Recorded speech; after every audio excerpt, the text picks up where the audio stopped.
Hola, buenos días. Bueno, aquí estamos en directo con este curso online de sanar el niño interior basado en Ho'oponopono. Y hoy vamos a tratar el tema de la pareja, como comenzamos la vez anterior, que terminamos con eso. Vamos a continuar con el tema de las relaciones de pareja y este asunto de vivir en pareja, ¿no? Lo que vamos a ver primero es, ¿no? Una frase que dice Alejandro Jodorowsky, que dice: si papá no me quiso, me vas a querer vos, ¿no? Esto de proyectar en nuestros padres ese amor, ¿no? Y poner en la pareja el amor que no tuvimos de nuestros padres. Y hay una frase, ¿no?, que dice Alejandro Jodorowsky, que está muy interesante, es: érase una mujer que vivía disfrazada de mujer y un hombre que vivía disfrazado de hombre. Cuando se encontraron, creyeron esa comedia y formaron pareja. El hombre falso y la mujer falsa, haciendo esfuerzos tremendos, alcanzaron una modorra que llamaron felicidad. El hombre y la mujer verdaderos nunca llegaron a conocerse. Y esto es lo que vamos a ver hoy, ¿no? Este asunto de la pareja, comenzando con una serie de preguntas. ¿Qué deseamos de una relación de pareja? ¿Por qué elegimos a una persona en particular? ¿Qué ocurre con nosotros que cuando por fin logramos estar con alguien, no nos sentimos satisfechos? ¿Por qué casi siempre después de un tiempo pensamos en alejarnos de esa persona? ¿Qué nos pasó para que el ser más querido se convirtiera luego en el más odiado? Al elegir a una persona como objeto amoroso, no solo lo estamos eligiendo a él o a ella, sino también todos los vínculos que consideramos que esa persona establece con nuestro pasado afectivo. Por eso, cuanto más sé de mí, más posibilidades tengo de conocer al otro y prever cómo será su potencial relación conmigo. El terreno fértil del amor es, pues, el conocimiento mutuo. Porque el amor es desafío y riesgo, un espacio potencial que debemos transitar juntos y construir entre dos. Se dice que la elección de pareja es inconsciente, que hay una química que nos impulsa a acercarnos a unos y a alejarnos de otros. Como en la vieja canción infantil, que decimos con este sí, con este no, ¿con quién me caso yo? Se dice también que hombres y mujeres deambulamos por la vida buscando nuestra otra mitad, la que nos brinda la sensación de completud.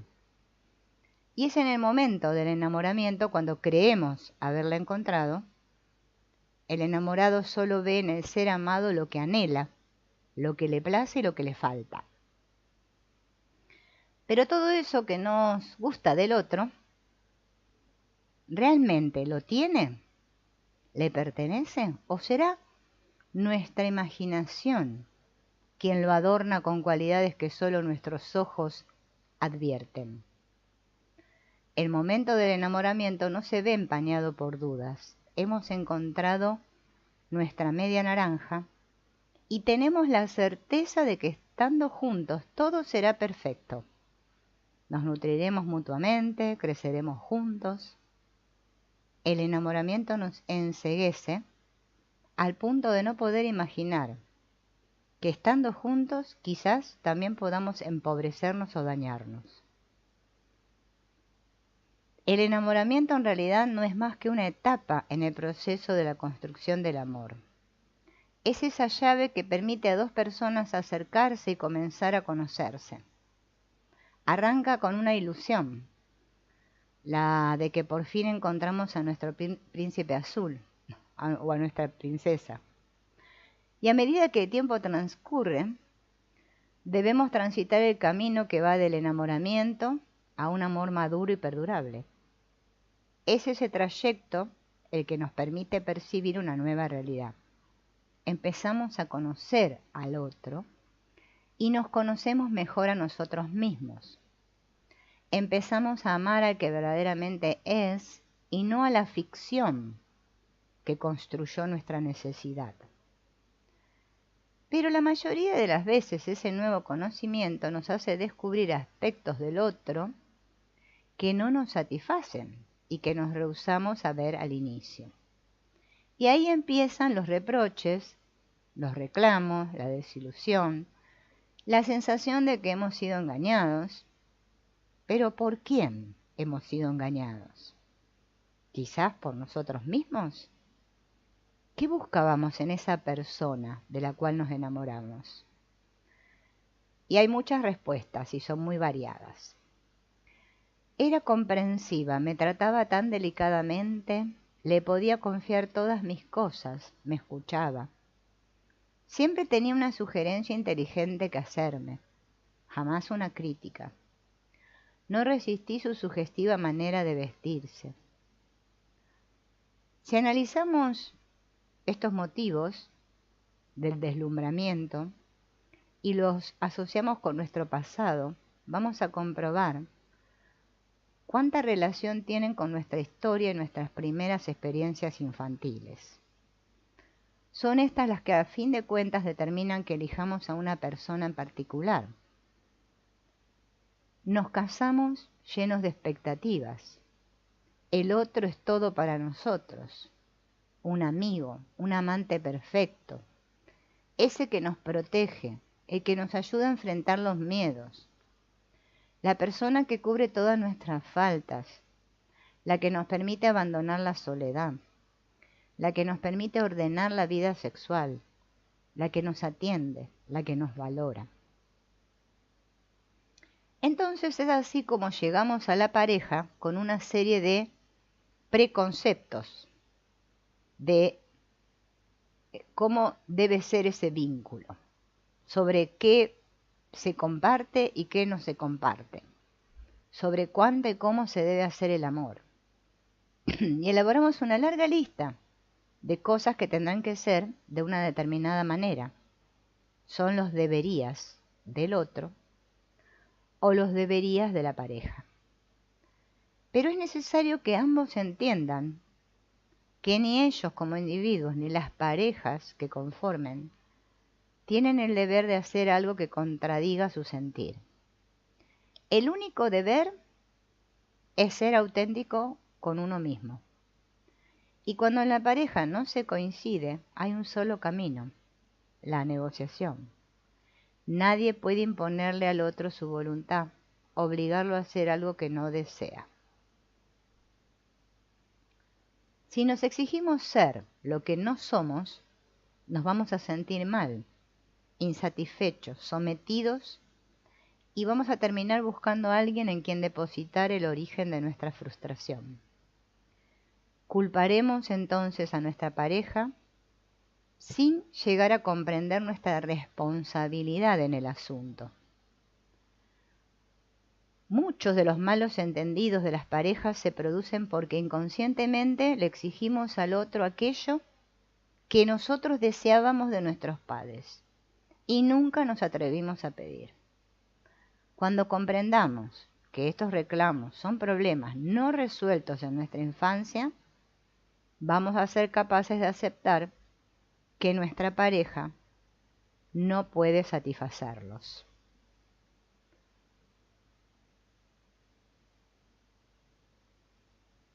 A medida que la relación va avanzando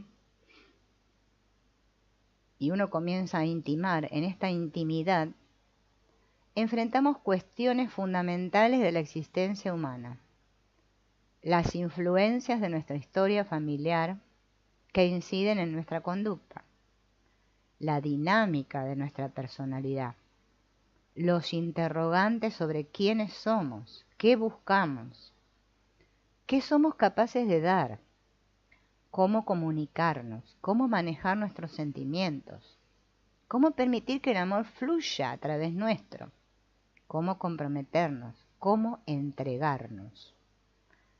Cuando profundizamos en una relación, se exacerba nuestra necesidad de entender todas estas cuestiones básicas.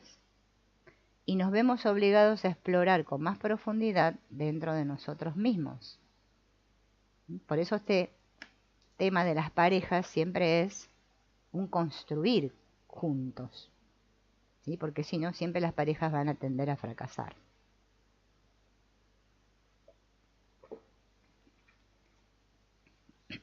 Cada uno de nosotros, como seres humanos, somos complejos, variables y contradictorios. Ya nosotros mismos vivimos en pugna con nuestros propios sentimientos, con los debo, lo que quiero, y voy a relacionarme con otro, ¿no? Desde ahí. Y esto no es fácil. ¿Es posible suponer que podemos establecer una receta, una fórmula mágica para lograr una buena relación? Obviamente que no. Si vos las buscabas es que no hay.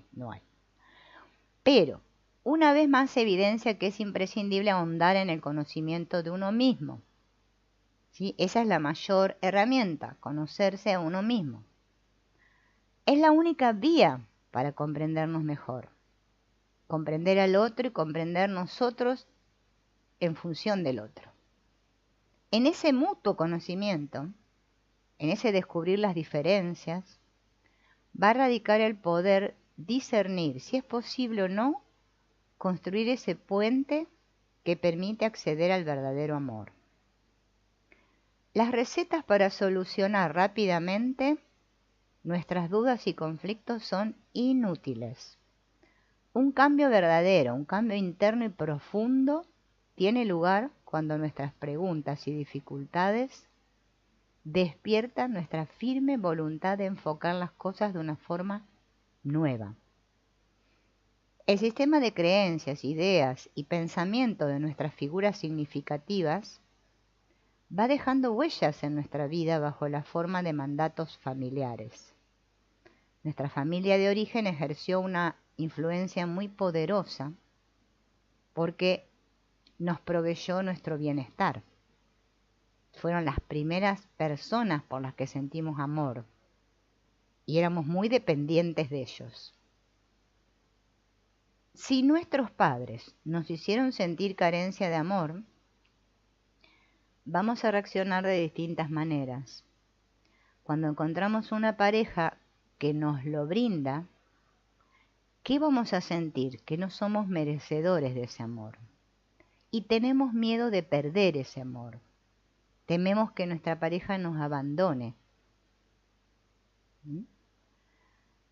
Porque tenemos miedo a revivir eso como nuestros padres nos hicieron sentir. Entonces la rechazamos por miedo al dolor que nos podría provocar. A veces, por el contrario, vivimos demandando que la pareja nos dé ese amor, esa ternura y esas caricias que no tuvimos en la infancia, ¿no? Que no nos den lo que buscamos, que nos lastimen. Simulamos entonces que no necesitamos nada, ¿no? Como la fábula de la zorra que decía que las uvas estaban verdes y era porque no las podía alcanzar, no era que estaban verdes las uvas. Si pasando al extremo contrario, nosotros de niños tuvimos padres muy controladores, invasores, que se entrometían en nuestra vida, vamos a tener miedo que la pareja nos invada y nos sofoque emocionalmente, que nos oprima. Y en esa relación de a dos damos lo que recibimos y pedimos lo que nos faltó y repetimos las viejas escenas del drama de la niñez. En el caso que nuestros padres no valoraron nuestra necesidad de independencia, vamos a necesitar que nuestra pareja nos permita tener nuestros propios espacios. Si nuestra pareja no satisface nuestras necesidades, vamos a tender a sufrir en silencio, esperando que el otro adivine qué estamos necesitando. Y lo someteremos a una muy difícil prueba, de la que el pobre no va a poder salir victorioso. Y si falla, vamos a sentir ira. Es nuestro niño herido quien se dice a sí mismo: mejor me callo, así nos enoja. Pero, ¿por qué el otro tiene que adivinar lo que nosotros queremos? Fíjense que esto es muy común en las parejas. Bien. Esta experiencia y esta expectativa que es irracional produce frustración en la pareja y alejamiento, obviamente, ¿no? Si somos capaces de comunicarnos, de expresar sin temores lo que necesitamos y negociar con nuestra pareja, vamos a obtener mucho más de ella, o en el peor de los casos vamos a ser conscientes de la imposibilidad del otro de darme lo que yo le estoy pidiendo, y vamos a poder evaluar si podemos renunciar a pedírselo. Por ejemplo, cuando uno de los miembros de la pareja, ¿no?, tiene un niño herido y sediento de afecto, se confronta con otro que vivió sometido a una fuerte opresión, la relación entre ellos se torna muy difícil y se deteriora rápidamente. Cuando de niños no nos sentíamos aceptados ni queridos, nos acusábamos de no ser capaces de generar el amor que buscábamos en nuestros padres y pensábamos de niños que había algo malo en nosotros y nos decíamos, no sirvo, ¿no? O sea, nos culpábamos. Bien. Sin embargo, estas heridas pueden ser sanadas si logramos comprender los mecanismos que nos llevan a trasladarla a nuestra vida de pareja. Si somos conscientes de lo que nos faltó, de lo que nos impide vivir plenamente, vamos a tener las herramientas para hablar con nuestra pareja sin desgastarnos en peleas y reproches, buscando juntos ese conocimiento para poder superar la situación. Bien. Entonces, ahora vamos a ver algunos tips, podemos decir,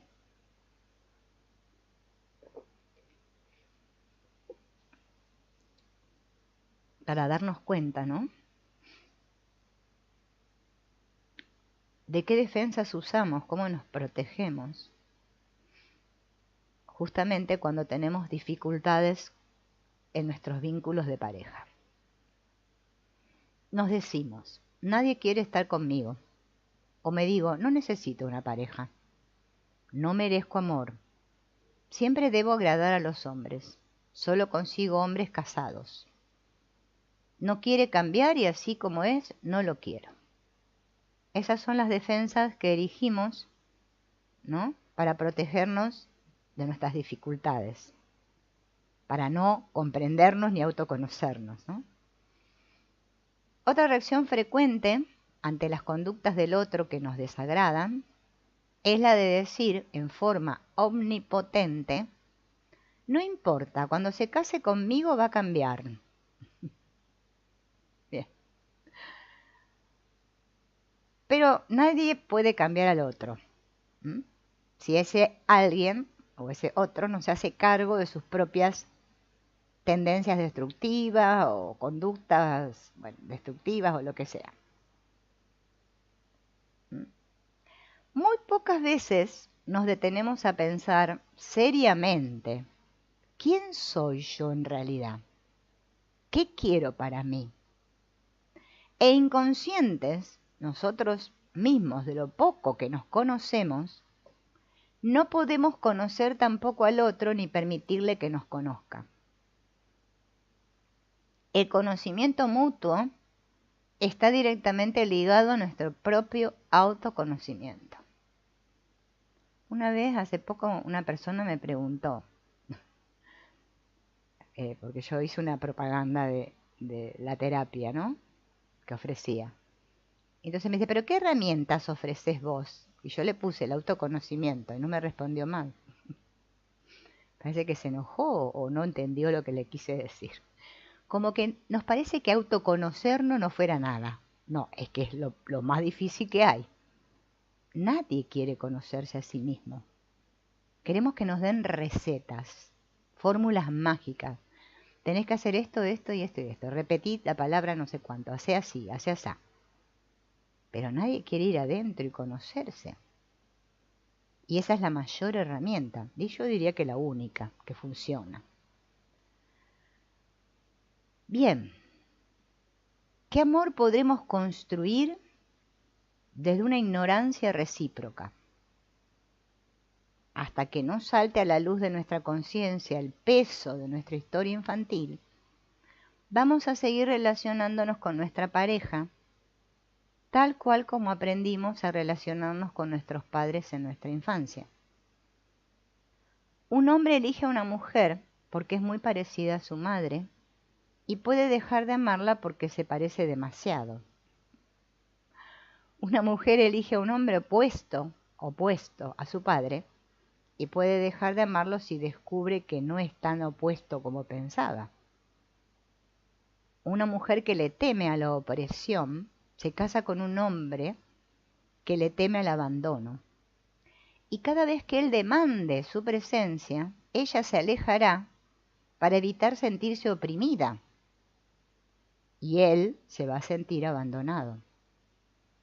Y así, encontramos elecciones que tienen su origen en la primera infancia y en los primeros amores de los que fue escenario la madre, el padre, la familia. ¿Qué significa en mi seno familiar? ¿Qué significó relacionarme con el otro? Las dificultades en la pareja afloran cuando nos damos cuenta de que el otro no puede solucionar nuestros problemas no resueltos. Muchos no logran tolerar las diferencias entre la realidad que enfrentan y la idealización inicial sobre la vida en pareja. Y no se dan cuenta de que el amor es un proceso, un prolongado asombro ante los aspectos no conocidos del otro, que mutuamente vamos descubriendo, y que es precisamente sobre esas diferencias sobre las que se edifica el amor. Amarse no significa pensar igual, ni querer al otro más que a mí mismo. Lo importante es respetar al otro, tal cual es, observarlo en su totalidad y permitirle preservar su estilo. Querer cambiar al otro es pretender convertirlo en otro, uno que no es ni desea ser el otro. El acuerdo que da sustento al amor debe decir: te acepto como sos y me aceptás como soy. Si esto no ocurre, las relaciones de a dos adquieren otras características y no podemos considerar que sea una relación sana. Vamos a distinguir en el proceso amoroso distintas etapas. En cada una de ellas los objetivos y las conductas varían. En la primera etapa, que es la del enamoramiento, el objetivo es obtener el nutrimento emocional del que carecimos en la infancia.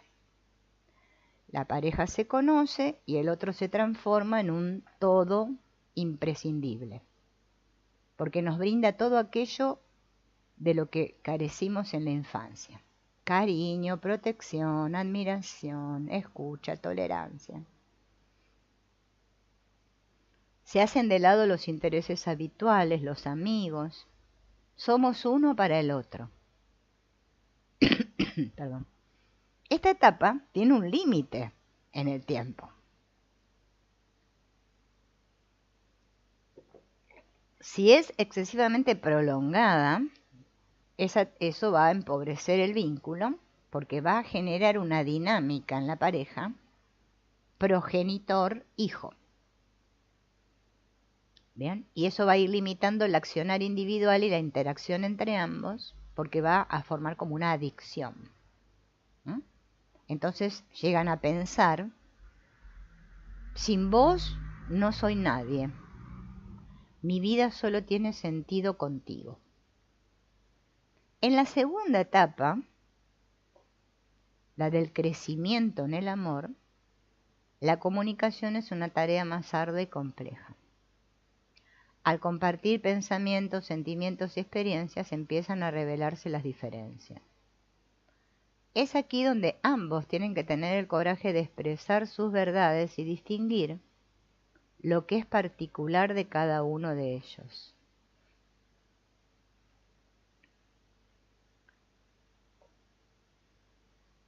Amar es conocer, y cuanto más conozco a la persona que amo, más compruebo que ella es alguien diferente a mí, que no es mi reflejo, ni mi sombra, ni mi clon. El amor se va gestando con el conocimiento de todo aquello que hace que yo no sea ella, que ella no sea yo, y que no seamos ni intercambiables ni sustituibles en este vínculo que nos relaciona. A medida que ella o él se sigue manifestando ante mí, más me asombra y me maravilla la revelación de lo distinto que hay en ese ser. Es nuestro aprendizaje de artistas del amor en el que será necesario que ejercitemos la escucha, la mirada, la palabra y la aceptación. Las diferencias que no son injustas para ninguno acercan, abren espacios. Las que dejan a alguien en un lugar desfavorable resienten y alejan. No estamos obligados a convivir con estas últimas. La buena comunicación y el respeto por la individualidad del otro es muy importante. Sentirme orgulloso del otro, admirarlo, respetarlo, enriquece la relación. No existe una única forma de prosperar en pareja, pero sí existen condiciones claves sin las cuales no es posible tener un vínculo de pareja sano. El conocimiento del otro es imprescindible. La adecuada comunicación, el respeto mutuo, la aceptación de las innumerables diferencias, a sabiendas de que la lista de las afinidades será siempre muy reducida. La fusión completa con ese otro que es todo para mí, que satisface todas mis necesidades y colma mis vacíos, estará siempre fuera de nuestro alcance, porque ese otro no existe. O sea, si yo busco eso, no existe. Bien. No será sino cuando reconozcamos nuestra responsabilidad personal para tomar el timón de nuestra vida, cuando asumamos nuestra soledad básica, que podremos ser auténticos y entregarnos a otro de un modo más pleno. No necesitaremos ya que otros nos salven o nos hagan sentir bien. Vamos a adquirir la capacidad de hacer vínculos sanos de amor consciente. Amor que nace como regalo de nuestro corazón roto. Al advertir que nunca superaré mi soledad disolviéndome en el ser que amo, quedo con un dolor básico del que nadie podrá salvarme jamás. Una parte de mí querría salvar a mi pareja de su dolor y hace todo para el bien de ella, pero no hay nada que pueda hacer para protegerla de su vida o de nuestra muerte. A medida que más y más parejas descubran que una relación es más excitante cuando los ayuda a desarrollar recursos más profundos y encontrarse con sus mejores cualidades, el amor consciente irá tomándose o tornándose una necesidad. Amor consciente. Muchas personas le tienen miedo al amor, le tienen miedo a enamorarse, a quedar encadenados al otro, a vivir exclusivamente para el otro, sojuzgados bajo una situación de dependencia que atente contra su libertad y no les permita satisfacer sus propios deseos. Al contrario de estos, hay quienes ante el temor de estar solos viven obsesionados por obtener una pareja a cualquier precio. Solo el conectarnos con nosotros mismos, el reflexionar con profundidad sobre quiénes somos y qué deseamos, puede preservarnos de eso. Entender nuestros deseos más profundos nos permitirá tomar decisiones conscientes y proteger nuestra salud emocional. Y así elegiremos una pareja cuando sintamos que nos hace bien, o la desecharemos cuando nos hace mal. Si estamos seguros de nosotros, tendremos muchas más oportunidades de brindar y recibir amor. El miedo a estar solos te lleva a unirte a cualquiera y terminas tomando agua contaminada, dice Benedetti. No obstante, no debemos creer que la relación con nuestra pareja es una constante donde todo sucede tal cual lo deseamos. Ninguna relación está exenta de vivencias contradictorias y el cuidado, la dulzura y la armonía se pueden interrumpir por momentos desagradables. La relación no es idílica ni estática, precisamente porque está viva. Y cuando una contradicción aflora, tenemos que esforzarnos por entender qué le ocurre a cada uno, qué sentimientos están gobernando la situación y cómo retomar el rumbo deseado. Nosotros cambiamos, nuestra pareja también, y en nuestra relación necesitamos estar preparados para esos cambios y aprovechar el crecimiento que propician. Son ellos los que nos libran de la monotonía, nos dan nuevas oportunidades y hacen la vida más interesante y comprometida. Sin amor, el hombre puede ser rico, tener salud, ser famoso, pero no puede ser cuerdo, porque no conoce nada de sus valores intrínsecos. El amor es la fuerza curativa más grande de la vida. Aquellos que viven sin amor se sienten vacíos, huecos. Vivir junto a otro proporciona encanto a tu vida. Bien. Aquí hemos visto la parte de entonces vivir en pareja. Ahora vamos a hablar sobre qué pasa cuando surgen los conflictos en la pareja, ¿no? Hoy le vamos a dar mucho el tema de la pareja porque ya sabemos que todo este asunto de las heridas de la infancia tienen que ver con nuestra elección de pareja y nuestras relaciones de pareja, ¿no?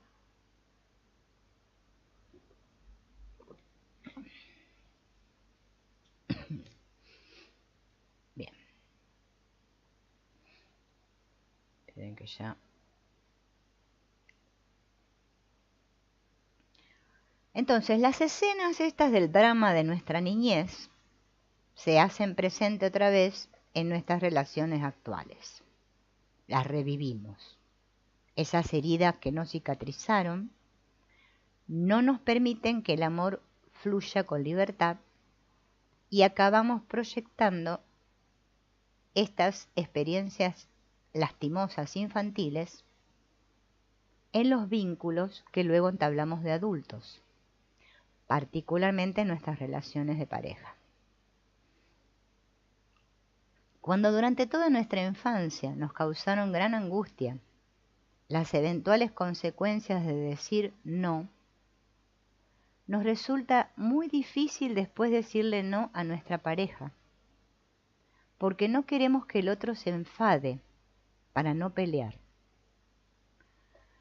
Pero es muy importante poder decir no para alcanzar una relación sana, porque ese no es el límite que marca nuestra individualidad y cuando lo evadimos o respondemos en forma ambigua, en lugar de proteger la relación, estamos generando sentimientos negativos y justamente obtenemos eso que más miedo teníamos, el rechazo y la distancia. Decir que no tal vez lleve a una pelea, Pero esto no es necesariamente malo. La energía irada y ardiente que surge de las fricciones entre dos individuos fuertes suele contribuir a que derriben barreras y elaboren los problemas importantes que los aquejan. La ira es problemática solo cuando la utilizamos para culpar o atacar. Si los padres o las figuras significativas de nuestra infancia no satisfacieron las necesidades del niño pequeño, éste va a registrar las demandas insatisfechas y luego de adulto las va a buscar en alguien a quien se las va a exigir. Por ejemplo, ante padres fríos o violentos, el niño pudo haber reaccionado activamente, manifestando su malestar en forma explosiva, luchando por conseguir lo que necesitaba, empleando cualquier método para conseguirlo: llorar, gritar, aferrarse con tenacidad a lo que quiere. Otro niño, ante esa situación, se puede haber tornado introvertido, pasivo, no querer molestar por miedo, ¿no? Porque tenía miedo de que ser abandonado.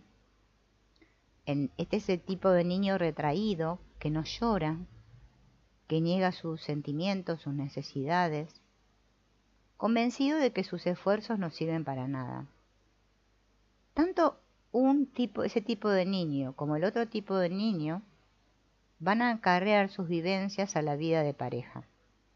Entonces van a demandar, pelearán, se someterán, tolerarán, repetirán todas sus conductas infantiles.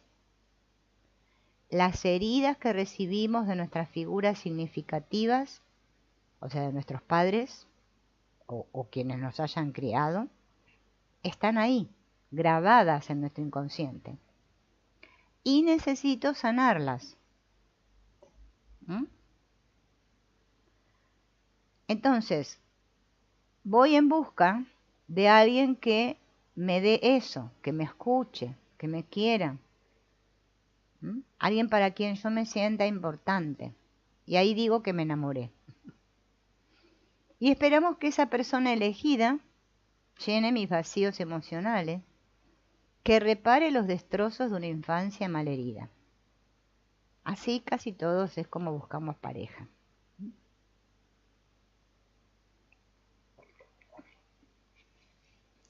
Bien.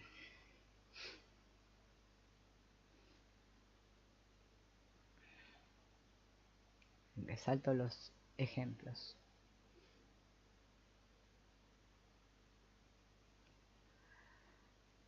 A muchos les sorprende, ¿no?, cuando caen en la cuenta de esto, por ejemplo, haber elegido a parejas tan parecidas a sus padres. En un punto de la vida nos damos cuenta.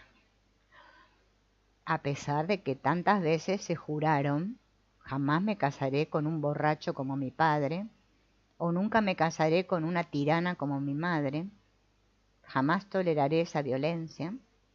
Sin embargo, terminan vinculándose con personas así, sin percatarse de eso, para así continuar su historia infantil.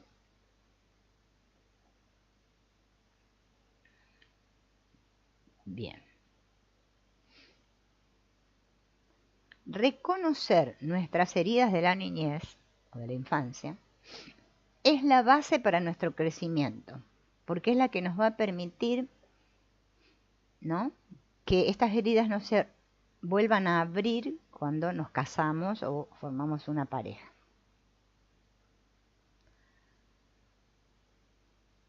Hay una película francesa que se llama Demasiado bella para mí, que el personaje principal está interpretado por Gerard Depardieu, que está casado con una hermosa mujer, padre de 2 hijos. Tienen una casa maravillosa, una situación económica espléndida, como si fuera un cuento de hadas, pero no se siente feliz, porque él no puede comunicarse con su mujer. Entonces su vida le resulta monótona e insulsa. Para su sorpresa se enamora entonces de su secretaria, que es una mujer gorda, fea y tosca. Y con esa sí se siente pleno, colmado y feliz. Y nos preguntamos, ¿por qué lo hizo? ¿Qué lo llevó a hacer semejante cambio? Bueno, su historia infantil nos revela las razones inconscientes que lo impulsaron a hacer eso. En esta relación los personajes ignoran las causas profundas de lo que les sucede y cuando los conflictos se suscitan actúan impulsiva e irracionalmente y prefieren destruir antes que dialogar. Pasar a una relación consciente implica curar las heridas de la infancia, identificando cuáles son las necesidades y deseos de cada uno de los miembros de la pareja para poder llegar a ese diálogo y negociación. Para desarrollar una relación consciente en pareja es necesario aprender a aceptar que la pareja son dos seres independientes, por eso es pareja, porque son dos seres, con sus propias historias, no fusionados.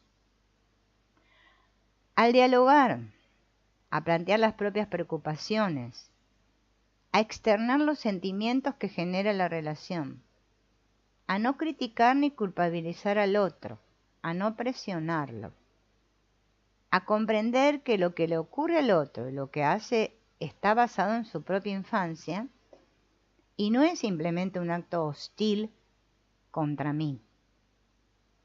A compartir responsabilidades y no asignar culpas. Es muy común escuchar a los miembros de una pareja frases recurrentes, frases que detonan grandes problemas, pero que nunca se analizan en común. Frases que involucran a dos personas y cuya discusión, sin embargo, se engaveta bajo el rubro. De esto no se habla. No me quiere, no me entiende, no me escucha. Él cree que yo soy una despistada, cree que soy una despilfarradora. Ella me ve como un agresor, piensa que le soy infiel. De esto no se habla, hasta que el conflicto, ¡puf!, explota y ya no hay solución.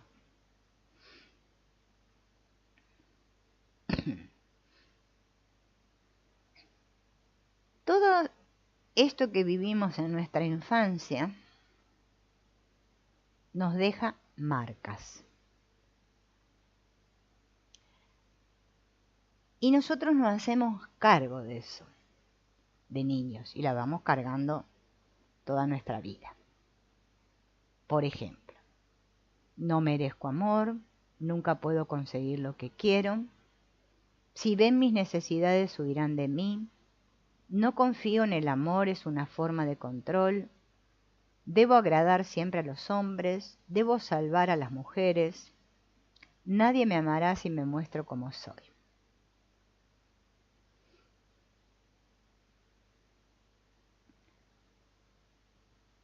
Una manera de subsanar todo esto es aprovechar los conflictos para aprender. Aprovechar. Bien. Nosotros tendemos a no expresar nuestras necesidades y vivimos esperando que el otro adivine lo que nos pasa, como si fuera un gran adivino. Por eso se pregunta en la pareja, ¿no? ¿Qué te pasa?, le dice él a ella. Y ella le dice, nada, porque espera que el otro adivine lo que le pasa. O ella le pregunta a él también, ¿no? Al no obtener la respuesta que deseamos, actuamos de manera compulsiva. Gritamos, acusamos o nos retiramos heridos como víctimas, al igual que lo hacíamos cuando éramos niños. Ahora, si por el contrario enfocamos nuestra atención en lo que realmente sentimos y necesitamos, libres de prejuicios contra la otra persona, vamos a lograr expresarnos claramente. Y ahí la comunicación se va a hacer fluida y eficaz, sin distorsiones. Vamos a estar dispuestos a encontrar una solución que nos satisfaga a ambos. Ahora, cuando nos dirigimos a nuestra pareja diciéndole, ay, nunca estás acá cuando te necesito. No soy nadie para vos. Qué poco te importo. Nunca respondes a mis llamados. ¿Qué estamos haciendo ahí? Proyectando nuestros sentimientos propios. Pero si yo soy capaz de investigar ahí las raíces de ese malestar, voy a descubrir cuánto tiene que ver eso que yo digo del otro conmigo. Y ahí voy a buscar otra manera de acercarme al otro, sin reprochar.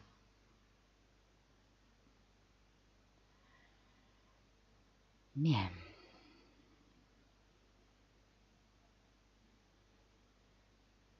Estoy pasando los ejemplos, ¿eh? Siempre que hay un problema en una pareja, la responsabilidad es compartida. Vieron que dicen que es un 50 y un 50, ¿no? A pesar de que muchos dicen que no. La culpa es toda del otro. Cuando digo, mira lo que me hace, es que yo no quiero reconocer mi parte en lo que el otro me hace.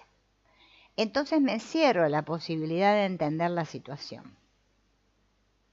Y ahí adopto una posición de víctima. Intento defenderme, a veces resignarme, y a veces me instalo en ese rol definitivamente. Y asumo que la culpa es del otro y que no puedo hacer nada para cambiar las cosas.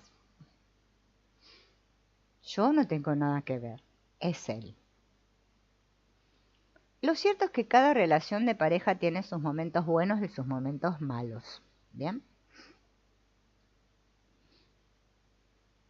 Tanto los buenos como los malos no tienen más definición que la que cada uno le otorga, o sea, el significado que le doy a ese momento, ¿no? Si es bueno o malo. Así que la pareja vive como en un sube y baja, ¿no? En los que hay momentos de euforia, de alegría, de felicidad, y otros que de intolerancia, de desaprobación, de enojo. Bien.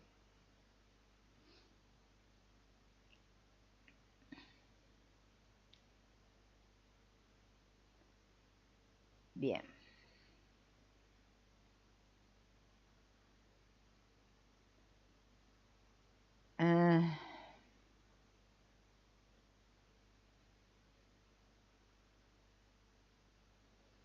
¿Qué sucede en esas parejas que discuten sobre situaciones y siempre sobre la misma situación y que se prolonga la situación una y otra vez? Se hacen promesas y no se cumplen las promesas, ¿no? Quiere decir que el conflicto no está resuelto.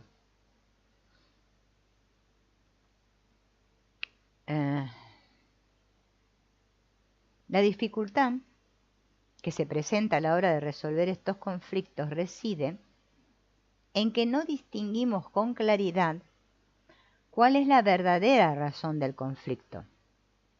Y esa razón se evade por miedo a lo que pueda llegar a pasar.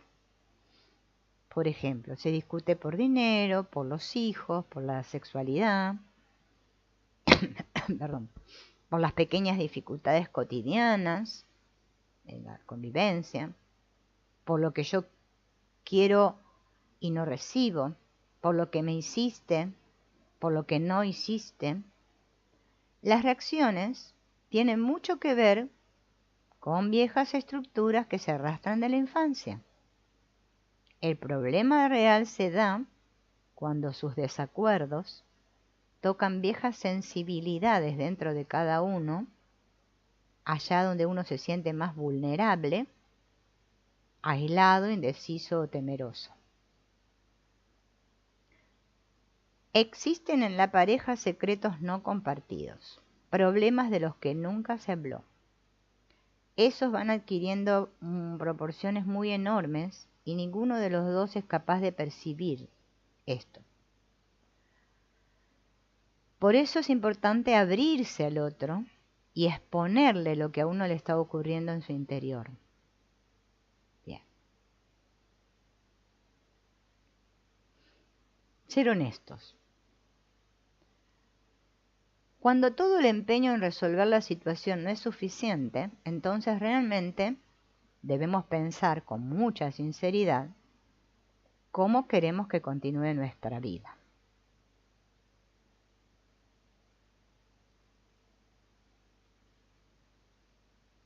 Dice Sergio Sinai en su libro Vivir de a dos. No deja de sorprenderme la habitualidad con que encuentro hombres y mujeres empecinados en la consagración de un ideal amoroso a través de la pareja inadecuada. Sufren maltratos físicos, emocionales, postergaciones, desvalorizaciones. Son ignorados, desoídos, ridiculizados y aún así persisten. Están convencidos de que el otro va a cambiar y que un día despertará y será la persona que con sus actos, palabras, gestos, pensamientos y actitudes los va a hacer felices, tal como sueñan. O, según dicen, saben que su esperanza es inútil, pero de todas maneras no se conciben en sí mismos sin esa persona o con otra, y así el amor, una energía que ensancha y enriquece los horizontes, es convertido en una especie de monocultivo pobre y oscuro. Enamorarse es terriblemente simple. Desenamorarse es simplemente terrible. ¿Cuántas parejas, no? Llegan que, ay, tenemos 40 años de casado, pero resulta que, ¿no? ¿Es realmente una pareja eso? Quizá, no, quizá fue esto, ¿no? Que acabamos de escuchar.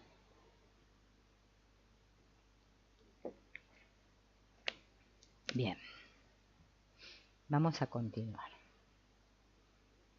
¿Qué pasa con este asunto de la infidelidad en las parejas? Cuando uno se pregunta, ¿pero qué tiene el otro que yo no tenga? Bueno, el hombre se preguntaría eso. La mujer diría, ¿qué tiene la otra que yo no tenga, no? ¿Por qué se fue con la otra? Es como un fantasma, ¿no? Que acecha a la pareja, la infidelidad. Y la infidelidad es el resultado de conflictos que se postergan o se pretenden ignorar, temas pendientes sepultados bajo silencios destructores que no se enfrentan para no generar fricción.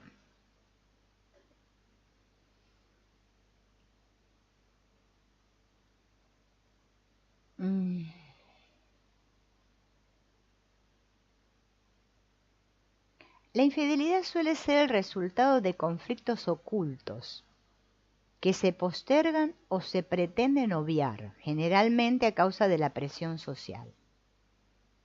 En el seno del matrimonio, la tácita exigencia de mostrar una imagen de familia feliz genera un alto grado de simulación. La pareja no habla de las frustraciones, de las tantas veces que cada uno clama por algo y es ignorado, y si alguna vez se logra externar el descontento, éste adquiere la forma de reproches que al punto desembocan en una viva discusión.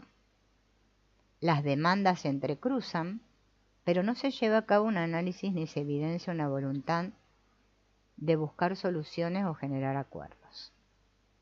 Cuando uno de los miembros de la pareja descubre la infidelidad del otro, emergen en él sentimientos de desconcierto, rabia, injusticia, traición, desprecio. Entonces se piensa que la infidelidad decreta el fracaso de la pareja, condenada ahora al desamor. Considerada como un evidente acto de deslealtad, hace que los esposos se enfrasquen en una áspera discusión sobre las evidencias y circunstancias que rodearon el hecho.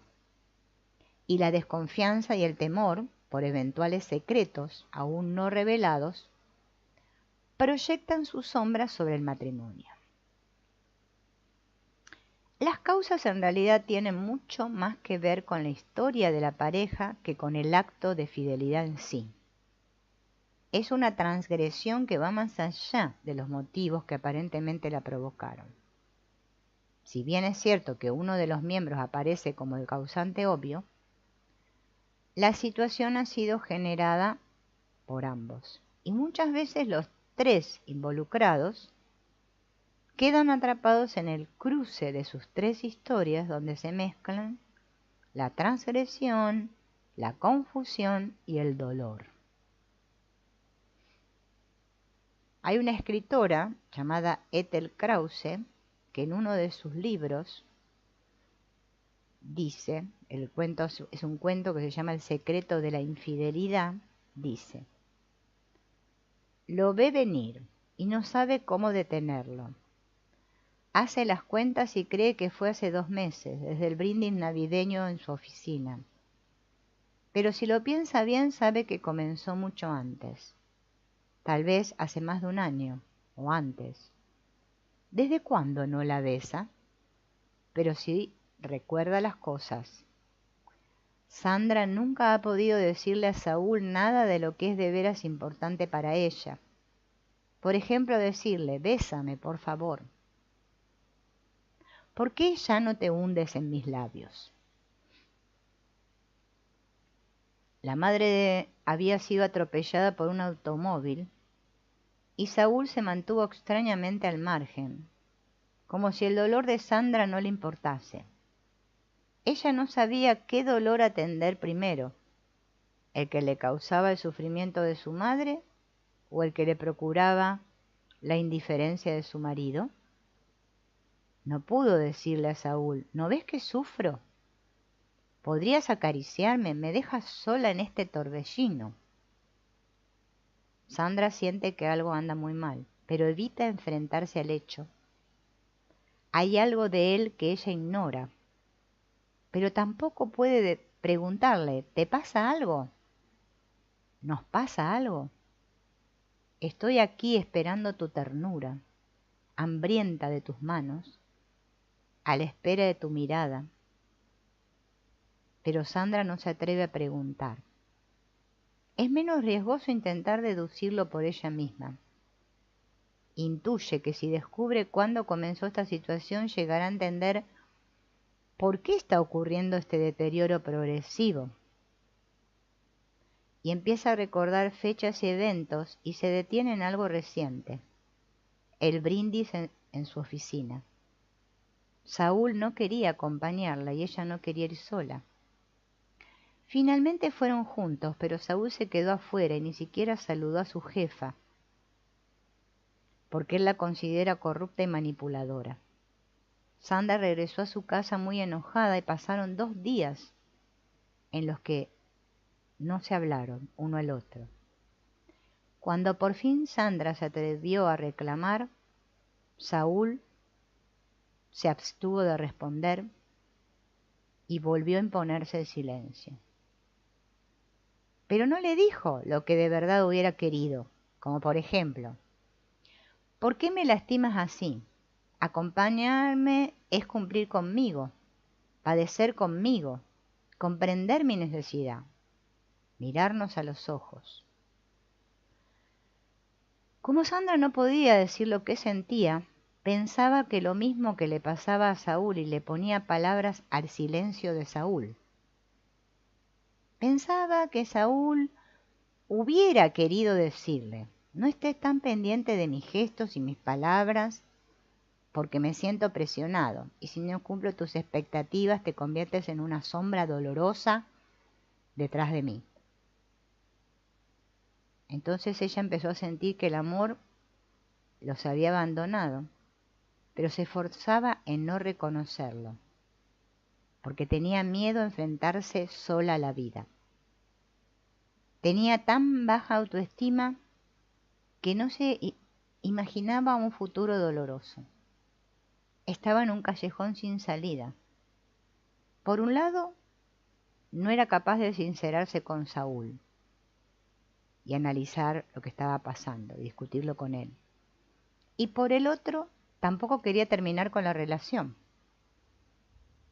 Entonces se dejaba arrastrar por la rutina y la inercia, esperando que algo ocurriera y que cambiara la situación. Se aferraba a una vaga esperanza. ¿Esperanza de qué? ¿Cuántas personas viven en esta situación, sumidas en un infierno? Son las heridas producidas por su propia desvalorización las que les impiden sentirse capaces de amar y dignas de ser amadas, porque persisten en sostener un vínculo enfermo, asumiendo irreflexivamente que la culpa es del otro y evadiendo el hecho de que comparten una responsabilidad por lo que están viviendo.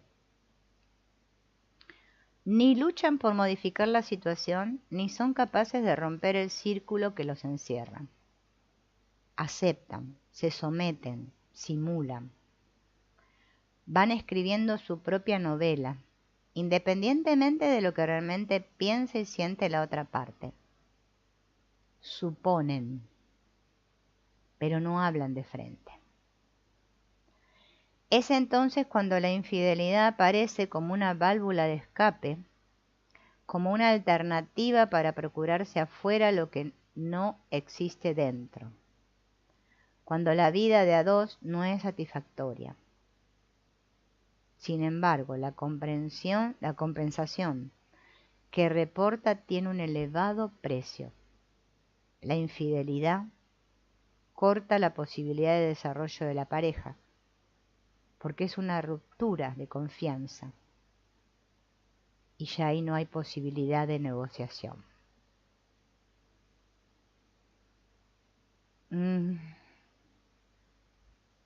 Esa es una de las situaciones, ¿no? Hola Araceli, bienvenida, en las que la infidelidad se hace presente en la pareja.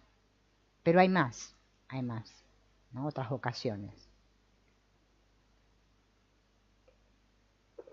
en las cuales el acto de la infidelidad se utiliza como desencadenante de la separación, ¿no? Porque, claro, si ponemos a un tercero en juego es más fácil separarnos, ¿no? Es como que me da el impulso para tomar la decisión de separarme.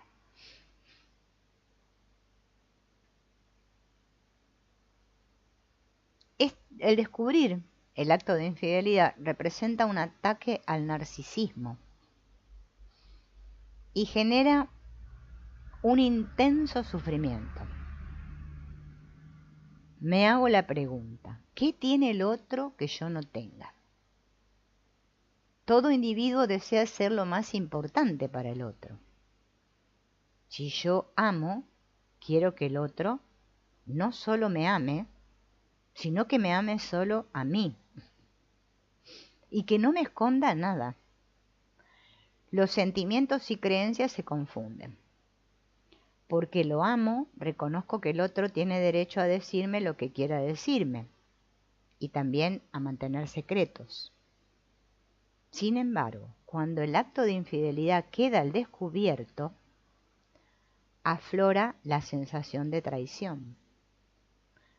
Una promesa se ha roto, un acuerdo se ha destruido. Y quien hace el descubrimiento es el que se siente traicionado, ¿no? Estafado y engañado, obviamente. Sin embargo, la fidelidad por sí sola no necesariamente garantiza que el vínculo sea sano. O sea, puede ser que entre la pareja no haya infidelidad, pero eso no es garantía de que sea un vínculo sano. En definitiva, mantener una promesa de fidelidad no representa un testimonio de amor. Esas dos personas pueden ser sexualmente fieles sin amarse, maltratándose a través de las palabras y conductas, mientras sueñan con deshacerse del otro. En cambio, cuando la vida de a dos está asentada sobre los pilares de la confianza, el respeto, la mutua predisposición asistencial y la intimidad nutricia, se crea una atmósfera y una energía amorosa que consolida, preserva y fertiliza el espacio común. No habrá lugar allí para un tercero. Un marido le pregunta a su mujer: ¿por qué metiste a alguien de afuera en nuestra intimidad? Y ella le responde: porque vos me empujaste. Bien, ¿qué hacer con semejante respuesta? ¿Cómo enfrentarla? Como tantos otros hechos de la vida, la infidelidad ocurre. Negarla no ayuda. Echar anatema sobre ella tampoco. Hay episodios de infidelidad que en una relación donde ha prevalecido una atmósfera de respeto, de afecto y de cuidado, pueden ser trances dolorosos pero reparables. El ahorro afectivo que se ha acumulado en el vínculo puede ser invertido en esa reparación. Y hay episodios que se inscriben en climas de guerra, de maltrato emocional, de descuido, de desamor, de los cuales no suele haber retorno, más allá de que la pareja no encuentre la manera de separarse.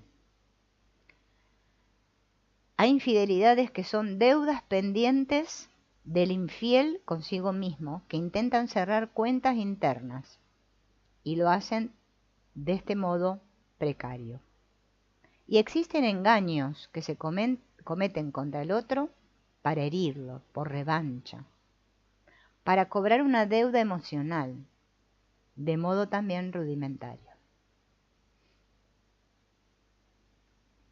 Esto de que la infidelidad comienza cuando el matrimonio termina es un concepto muy difundido. Pero no podemos ignorar que los cambios producidos en la concepción del matrimonio han propiciado en ciertos casos nuevos pactos de pareja, en los que se establecen nuevas reglas de convivencia y se admiten relaciones más abiertas. Lo que es imprescindible para que el acuerdo se fundamente en el respeto y la equidad es que realmente sea una decisión de ambos. Es innegable el rol preponderante que juega la vida sexual en la permanencia de una pareja. En lo que atañe a este espacio es necesario insistir en la importancia de una comunicación franca y clara. Somos infieles en el momento en que desistimos de luchar por preservar el deseo dentro de la pareja, por manifestarlo y vivirlo a plenitud, y en vez de eso le damos rienda suelta fuera del matrimonio. Los altibajos en la vida erótica de una pareja también están determinados por las actitudes psicológicas, la influencia cultural y los mandatos recibidos. Estos factores afectan el deseo y el comportamiento sexual. A menudo se escucha la queja del aburrimiento sexual que se instaura, pero ese aburrimiento está ocultando otros problemas mayores. Bien.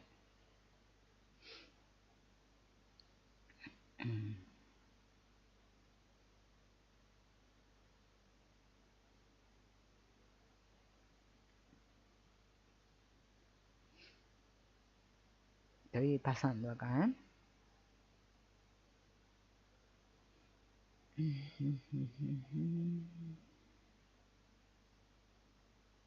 Estos son ejemplos de casos.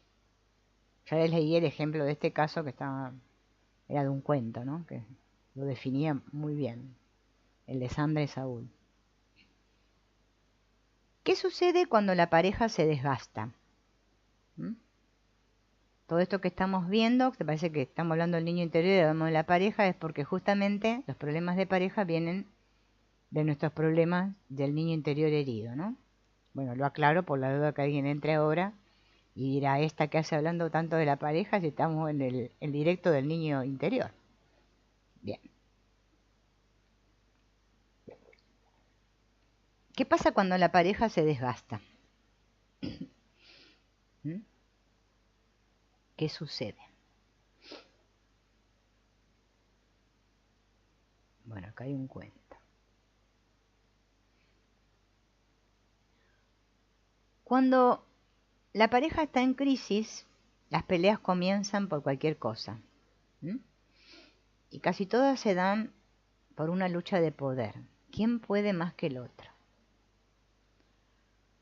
Durante la crisis se añora melancólicamente el enamoramiento que alguna vez llevó a ese matrimonio, ese amor que se extinguió. Entonces se experimentan sensaciones de desilusión, de dolor, de furia. Y esta escalada de agresión y descalificación va aumentando, porque una cosa trae aparejada a la otra, y la pareja se destruye mutuamente.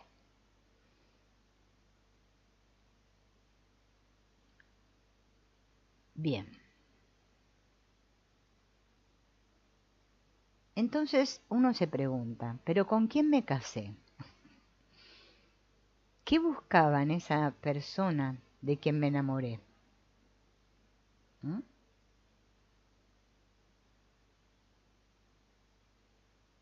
Y empezamos a repasar la historia de cómo nos conocimos, por qué nos casamos. En ese momento que nos mirábamos con ojos de amor, recordamos eso. ¿Mm? Y cómo poco a poco se fue desgastando, desvaneciendo.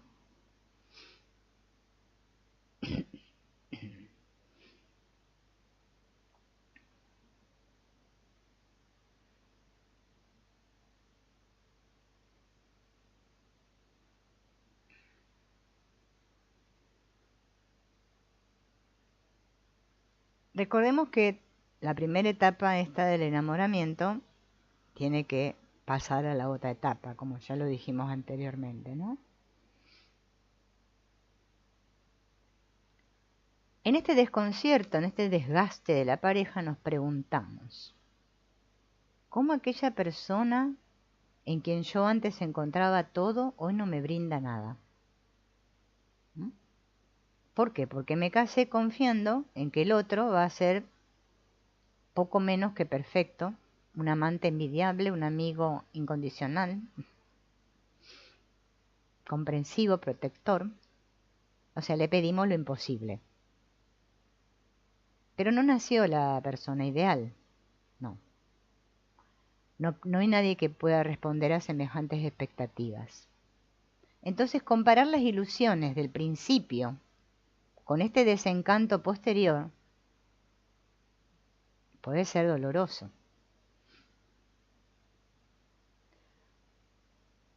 Nadie llega a la pareja o al matrimonio libre de creencias, de mitos, de mandatos y de imposiciones culturales. Todos llegamos así. Bien. Y esto se ve reflejado en aseveraciones como: el matrimonio es eterno, nuestra pareja nos pertenece, nunca volveremos a conocer la soledad, nuestra pareja no se sentirá atraída por otra persona, la fidelidad es la verdadera medida del amor, las relaciones sexuales van a ir mejorando con el tiempo, las buenas relaciones sexuales resuelven cualquier problema matrimonial, tener un hijo es la máxima expresión del amor, la presencia de un nuevo hijo reaviva la pareja, el sacrificio es una prueba de amor. Todas estas creencias, ¡pum!, se estrellan con la dura realidad, porque la convivencia nos revela que no somos más que simples mortales, comunes y corrientes, llenos de miedos, de dudas, buscando la felicidad que no sabemos dónde encontrar. Y el otro va cambiando al tiempo que vamos cambiando nosotros.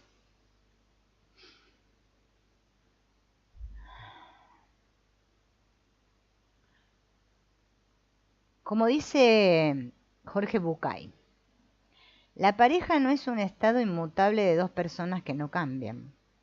Es más bien un viaje por un camino elevado, psicológica y espiritualmente, que comienza con la pasión del enamoramiento. Vaga a través del escarpado trecho de descubrirse y culmina en la creación de una unión íntima, divertida, trascendente, capaz de renovarse en la reelección mutua y una y otra vez durante toda la vida. Lograr un vínculo así no pasa por la suerte de haber encontrado a la persona ideal. La relación de pareja debe respetar la individualidad de cada uno. El amor es auténtico cuando respeto al otro y cuando le doy libertad. Bien.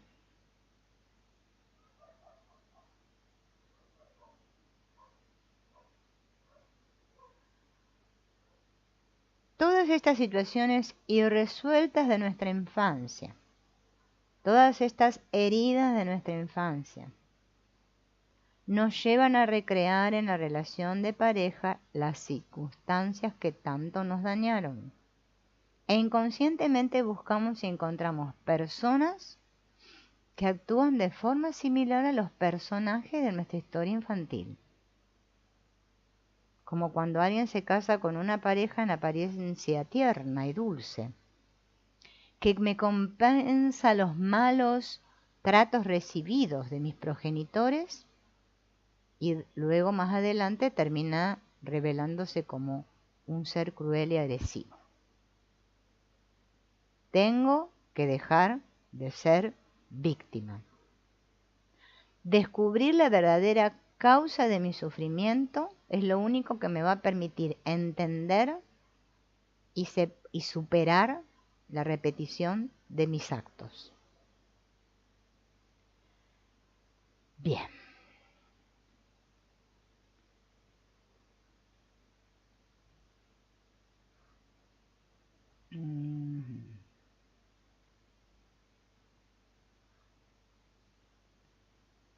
Cuando somos adultos niños, o sea que no hemos crecido, o sea, nuestro niño interior sigue herido y nosotros seguimos siendo niños, pero ni nos damos cuenta.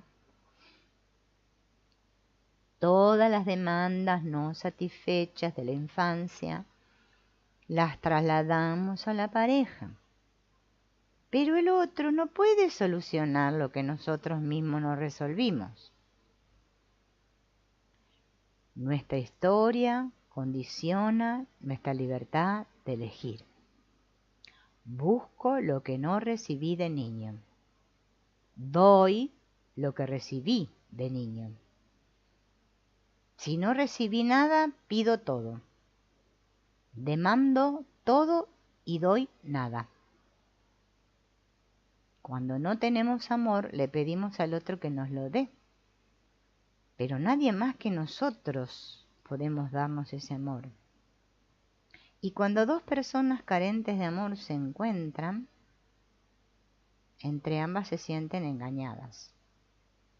Solo cuando yo me sienta pleno, no le voy a pedir nada al otro. Entonces la relación fluye. Cuando dos personas gozan de una sana relación, están juntas,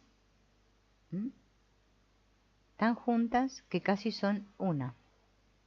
Pero esa unión no destruye sus individualidades, sino que las realza. Ambos se ayudan a ser más libres porque están seguros de sí mismos. ¿No? Y ver que el otro es libre e independiente no me resulta una amenaza. Bien.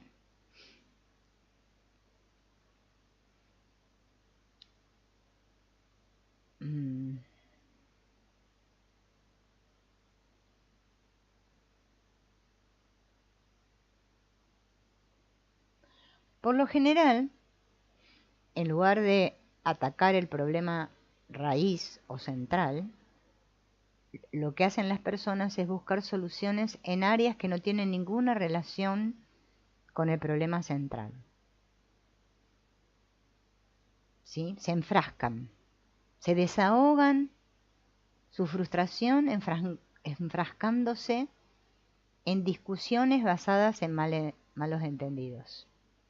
Parece que creemos que estamos hablando de lo mismo, pero estamos hablando de cosas diferentes.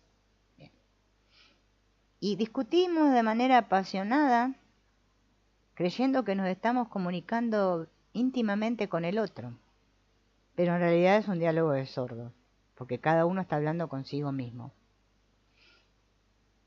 Pero ¿qué es lo que nos impide diagnosticar cuál es el verdadero problema de nuestra relación y liberarla del pesado fardo?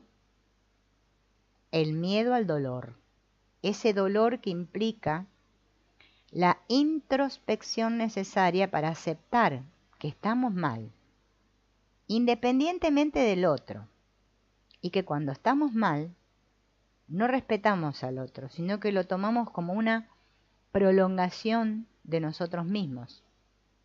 Entonces lo hacemos partícipe y responsable de nuestro malestar. Cuando no respetamos al otro, tampoco podemos intimar con él. Para ello son imprescindibles la confianza mutua, la afinidad, la comunicación, la tolerancia, la repetición de conductas aprendidas en nuestra infancia atentan contra el bienestar de la pareja, porque no expresamos lo que sentimos, no externamos lo que necesitamos pensando, mejor me callo, así no se enoja. Pero ¿cómo no se da cuenta de lo que siento y de lo que yo necesito? Le pregunto.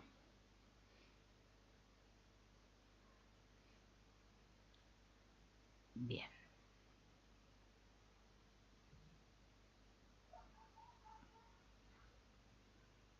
Cada vez que estamos con nuestra pareja, si lo notamos triste o ensimismado, nos preguntamos, ¿le pasará algo conmigo?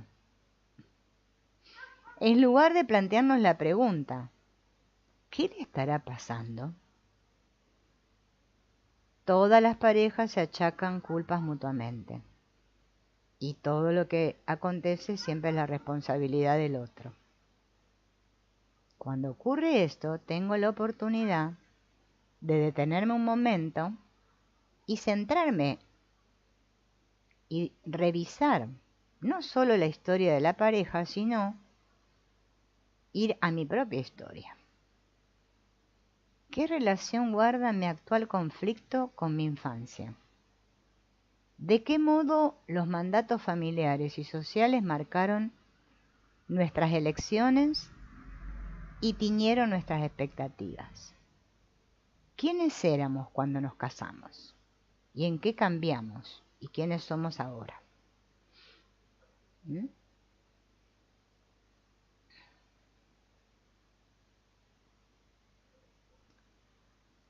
Si yo elijo una pareja esperando que gracias a nuestro amor y compañía cambie, seguramente me voy a equivocar. El otro solo puede cambiar por decisión y convencimiento propio. Cambiar porque el otro lo desea y lo pide es sometimiento. Tarde o temprano esto va a detonar en un conflicto, en un reproche perpetuo. Bien. Acá cuentan la historia de uno, de Roy, que no la voy a contar. La vamos a pasar.